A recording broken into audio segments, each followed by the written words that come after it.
బాగానే పలుకుతా ఉన్నారు మా మహేశ్వర్ రెడ్డి అన్న. కానీ 2014 తర్వాత మీ గవర్నమెంట్ ఇప్పటివరకు సెంటర్లో ఉంది. కనీసం ఇవాళ మరి దివ్యాంగులకు ఇచ్చే 300 పెన్షన్ గంతే ఉంచిరు మీరు. అదేవిధంగా వితంతులకు ఇచ్చే 200 ఉంచిరు, అది పెంచలేదు.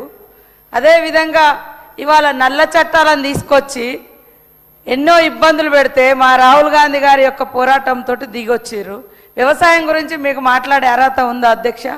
కనీసం మినిమం సపోర్ట్ ప్రైస్ కూడా మీరు ఇవ్వడం లేదు. ఇవాళ రైతులకు మేమేదో అన్యాయం చేసినామంటున్నారు. 16 లక్షల కోట్ల రూపాయలు మరి పెద్ద పెద్ద బడా బాబులది మాఫీ చేసిరు. కానీ దేశవ్యాప్తంగా ఉన్నటువంటి రైతుల యొక్క రుణమాఫీ ఎందుకు చేయలేకపోతున్నారు అధ్యక్ష? చేయాలి కదా అధ్యక్ష. ఈ దేశం వ్యవసాయక దేశం అధ్యక్ష. అత్యధికంగా వ్యవసాయం మీద ఆధారపడి ఉండే దేశము. ఈ దేశానికి మీరు 10-12 సంవత్సరాలుగా ఏలుతున్నారు. మరి మీ ఉద్దేశంలో ఎట్లుంటుంది అధ్యక్ష? వాళ్ళ ఉద్దేశంలో సబ్సిడీస్ ఇస్తే సోమరిపోతులు అవుతారని మాట్లాడుతూ ఉంటారు. కాబట్టి ఈరోజు మీరు మాట్లాడే ముందు ఇక్కడికి ఈ రాష్ట్రానికి మీరు ఏమి ఇస్తున్నారు? కనీసం ఏమన్నా వేతనాలు పెంచిరా? ఈవెన్ మీరు ఒప్పుకున్న గవే 2014లో కాంగ్రెస్ పార్టీ దిగిపోయేటప్పుడు ఉన్నటువంటి వేతనాలనే దివ్యాంగులు కావచ్చు, విడోస్ కావచ్చు, అంగన్వాడీస్ కావచ్చు, గవే కంటిన్యూ అయినాయి. ఇక్కడ వచ్చిన రాష్ట్రాలు పెంచుకుంటూ వచ్చినాయి కానీ మీరు ఇవ్వలేదు. కొత్తగా రేషన్ కార్డుల కోసం, రైస్ కోసం కూడా మీరు కొత్తగా ఎలాంటివి ఇవ్వలేదు. కాకపోతే మా బొమ్మలు పెట్టాలని మాత్రం అంటూ ఉంటారు. ఇంకొకటి అధ్యక్ష, మాట్లాడితే మరి వడ్డీ లేని రుణాలు ఇవ్వట్లేదు అంటారు. చర్చకు మేము సిద్ధంగా ఉన్నాం. ఇప్పటి వరకు 57,000 కోట్ల రూపాయలు ఇచ్చినాం. దాంట్లో 1,300 కోట్లు వడ్డీ చెల్లించినాం. మిగతాయి చెల్లిస్తాం ఖచ్చితంగా.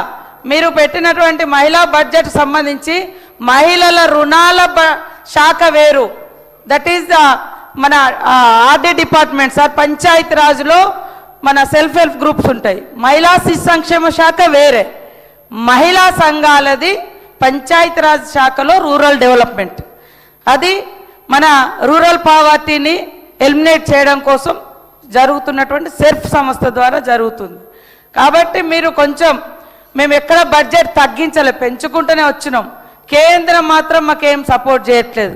ఆ రకంగా మీరు సపోర్ట్ చేయించండి. 8 మంది ఇక్కడ మీరు అష్ట దిగ్గజాలు ఉన్నాయి. అష్ట దిగ్గజాలను ఆడ గెలిపించారు. 8 మందిని ఇక్కడ, 8 మందిని అక్కడ గెలిపించారు. మీరు తీసుకురండి. ఇన్కమ్ అంతా మా దగ్గర నుంచి మాత్రం ఫుల్గా ఫండ్స్ మరి పన్నులు తీసుకుంటా ఉంటారు. కేటాయింపుల కాడికి వచ్చే మా మీదనే రాళ్ళేస్తూ ఉంటారు. మీకు బాధ్యత లేదా? మీరు తీసుకురావద్దా? మేము 6 గ్యారంటీలు అమలు చేయట్లేదు. 6 గ్యారంటీలు ఇవ్వందే 0 బిల్లు కరెంటు బిల్లు ఇస్తున్నాం.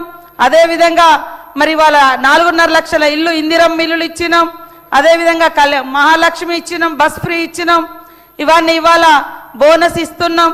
అదేవిధంగా రైతు భరోసా కింద మరి డబ్బులు ఇవ్వడం జరుగుతుంది పెంచి. ఇవన్నీ ఇస్తూనే ఉన్నాం సార్.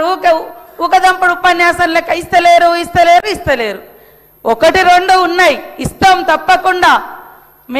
మీరు అక్కడ రాష్ట్రాలలో ఇవ్వకుండా ఎగ్గొట్టినట్టు కాదు. మా ఆర్థిక వ్యవస్థ ఇబ్బందులలో ఉంది కాబట్టే మేము ఆగినాం సార్. తప్పకుండా మాకు ఆ చిత్తశుద్ధి ఉంది, ఇస్తాం సార్. ఏమన్నా అంటే కోటీశ్వరులని చెప్తా అంటారు అనడం, కలగనడం తప్ప అధ్యక్ష. మేము మా గవర్నమెంట్ వచ్చినాక 4,70,000 మందిని మరి వాళ్లకు చిన్న చిన్న బిజినెస్లు పెట్టిస్తే వాళ్ళు ఒక వ్యాపారవేత్తలుగా తయారవుతున్నారు అధ్యక్ష. మేము కలగంటున్నాం 1 కోటి మంది మహిళల్ని కోటీశ్వరులను చేయాలి. తద్వారా ప్రతి కుటుంబం సంతోషంగా ఉండాలంటే, ఇంట్లో ఇల్లాలు సంతోషంగా ఉండాలని మేము ప్రయత్నం చేస్తున్నాం, సంకల్పం పెట్టుకున్నాం అధ్యక్ష. దాన్ని ఎగతాళిగా 1 కోటి మంది అన్నారు. ఎక్కడ ఒక్కొక్క స్టెప్ వేస్తూ ఉన్నాం. గతంలో మొత్తం 10 ఏళ్లలో 1,15,000 కోట్లు ఇస్తే మేము ఇప్పుడు ఈ 2 సంవత్సరాలలోనే దాదాపుగా మరి మేము 57,000 కోట్లు ఇవ్వడం జరిగింది. ఆ వడ్డీ కూడా ఇంకా చెల్లించేది ఉంది, చెల్లిస్తాం. నెక్స్ట్ బడ్జెట్లో కూడా మహిళల వడ్డీలకు సంబంధించి 2,500 కోట్లు పెట్టినాం. వడ్డీ డబ్బులే, అవి కూడా ఇస్తాం అధ్యక్ష. ఇక నెలవారీ పెన్షన్ సంబంధించి కావచ్చు, రైతుల నెలవారీ పెన్షన్ ఎడిపోయింది అధ్యక్ష. బీజేపీ వాళ్ళు అన్నటువంటి మరి హామీ, ప్రతి అకౌంట్లో కాలాదాన్ లాతా హూ అకౌంట్ మే ఏమంటారు వేస్తామని అన్నారు సార్. ఏది సార్ 12 సంవత్సరాలు అవుతుంది, మేము వచ్చి 2 ఏళ్ళే అవుతుంది అధ్యక్ష, మేము వచ్చి 2 ఏళ్ళే అవుతుంది. సంవత్సరానికి 2 కోట్ల ఉద్యోగాలు ఎక్కడ పోయినాయి అధ్యక్ష? మేము వచ్చినాక దాదాపుగా 70,000 ఉద్యోగాలు మరి మేము ఇవ్వడం జరిగింది అధ్యక్ష. పెట్రోల్కు ఎవరు రేట్లు పెంచుతున్నారు అధ్యక్ష? మేమా అధ్యక్ష?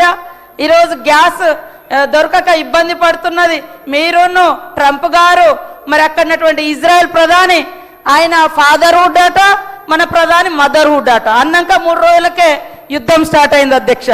మరి ఇవన్నీ కూడా మీరు అనేక హామీలు ఇచ్చిర్రు, ఇవాళ అనేక 12 ఏళ్ల నుంచి మరి ఇబ్బంది పెడుతున్నారు.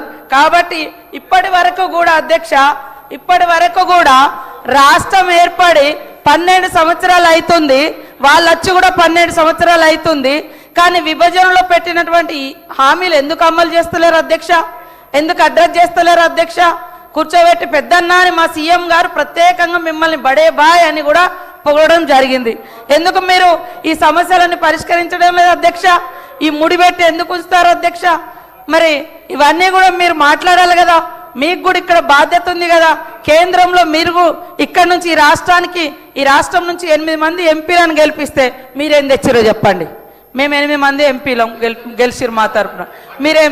ఏమనంటే హేట్ స్పీచెస్, హేట్ విభజన, కుల, మత, ఇవే ఇప్పుడు కూడా బడ్జెట్లో కూడా గదే మాట్లాడుతున్నాడు.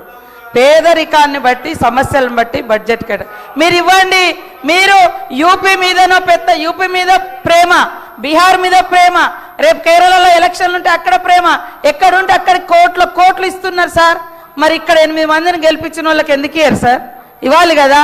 అందుకనే మా మహేశ్వర్ అన్న అన్నిటికీ సమాధానం చెప్పాలని కోరుతాం.